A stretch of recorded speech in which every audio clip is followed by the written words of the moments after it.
Merci à Chérif Cheikh Ahmed Tidiane Chérif Diop pour toutes ces informations. Comme il l'a si bien annoncé, nous avons le plaisir de recevoir ce soir Alassane Seck. Bonsoir. Bonsoir Abdoulaye Der. Alors, vous êtes le président de la Ligue sénégalaise des droits humains. Première réaction, c'est par rapport à l'actualité que nous avons suivie avec les éléments développés par Chérif Diop lors du journal. Il y a cette affaire Ngor. Qu'est-ce que cela vous inspire comme réflexion quand on sait que c'est finalement très tard la nuit au Palais de la République qu'un compromis ou qu'un arrangement, qu'une solution a été trouvée par le président de la République? Justement, on a dit mieux vaut tard que jamais. On peut se féliciter de cette dernière situation de calme, même si la situation est précaire, mais nous pensons que l'État a eu quelques failles, quelques erreur d'appréciation du contexte social très tendu qui fait qu'aujourd'hui le Sénégal est dans une situation assez compliquée. Tant et si bien qu'il faudra que l'État soit beaucoup plus vigilant, soit beaucoup plus prudent, soit beaucoup plus, en quoi peut anticiper les situations que nous déplorons aujourd'hui. Parce que si le président avait dès les premiers jours, parce que ça fait déjà 3 semaines, Abdoulaye. Donc, si dès les premiers jours, on avait proposé cette solution-là, on n'en serait pas arrivé là. Malheureusement, on constate avec regret qu'il y a eu beaucoup de casses, il y a eu beaucoup de dégâts matériels. Il y a eu même, on m'a dit, on a fait en fait un lien avec décès d'une personne ou de deux. On verra bien après. Mais en tout cas, ce qui est désolant, c'est qu'il a fallu attendre assez longtemps, un peu trop longtemps pour trouver une solution finalement qui agrée finalement peut-être les deux parties. Mais justement, Alassane Seck, on peut mettre ces malheureux événements en link avec ce qui se passe au plan politico-social de manière générale. Là également, il y a un besoin de décrispation. Absolument. Abdoulaye, je pense que vous l'avez dit, il y a une situation politico-sociale totalement tendue depuis presque 2 ans et demi.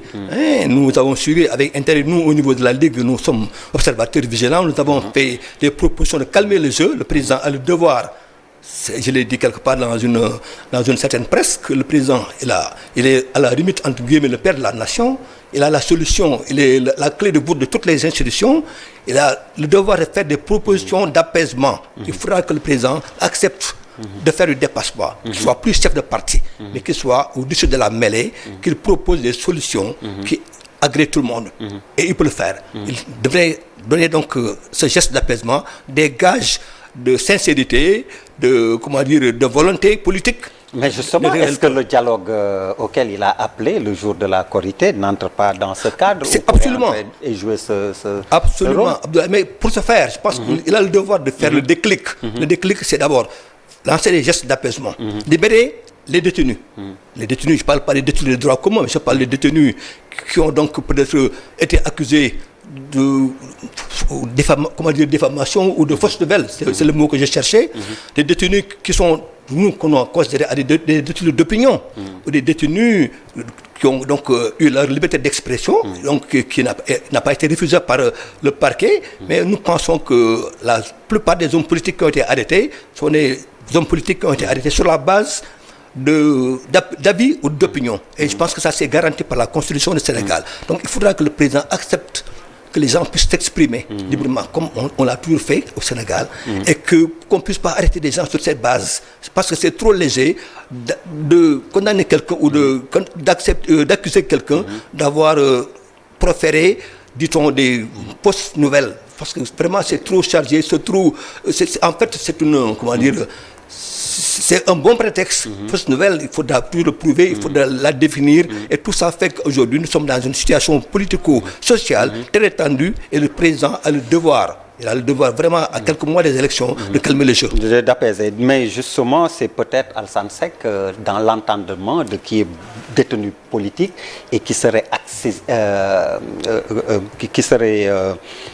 éligible, je vais dire comme ça, puisque je cherche le mot, éligible à ces libertés provisoires. Et comme je dis, qui est détenu politique et qui ne l'est pas? C'est là où justement il y a une confusion entretenue et qui pose débat finalement. c'est vrai que c'est un débat, mais parce qu'il faudra que les gens soient de bonne foi.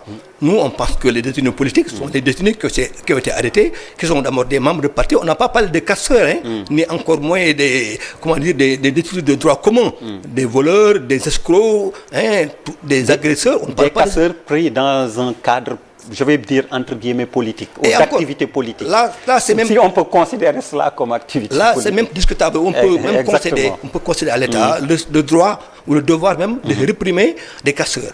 Mais on ne peut pas arrêter des gens sur la base d'avis. Surtout quand un avis est exprimé sur une page Facebook.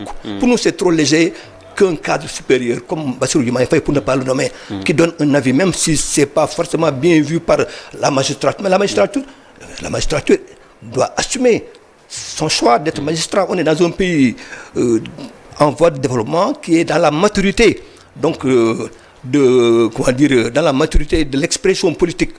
Les gens ne sont pas forcément tous arrivés au même niveau d'appréhension des problèmes. Donc si quelqu'un, par mégarde ou par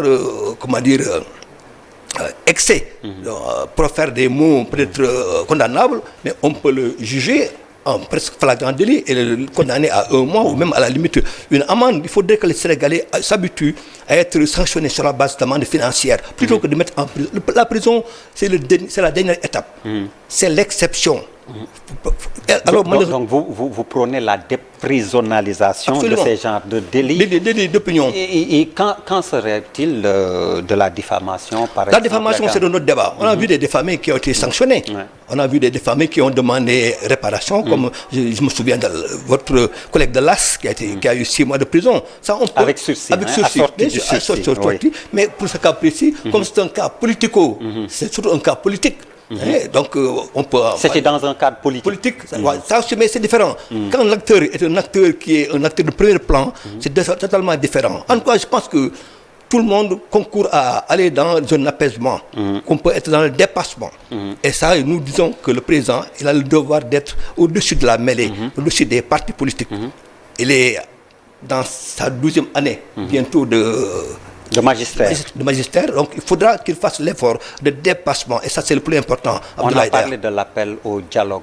Vous, en tant que société civile, est-ce que la Ligue sénégalaise des droits humains est prête à participer à ce dialogue? Absolument. Ah oui, nous applaudissons des 2 mains. Nous l'avons dit, nous l'avons souhaité, parce que c'est une meilleure formule. C'est la meilleure formule. On a dit que dans toutes les guerres du monde se retrouvent à la fin autour d'une table.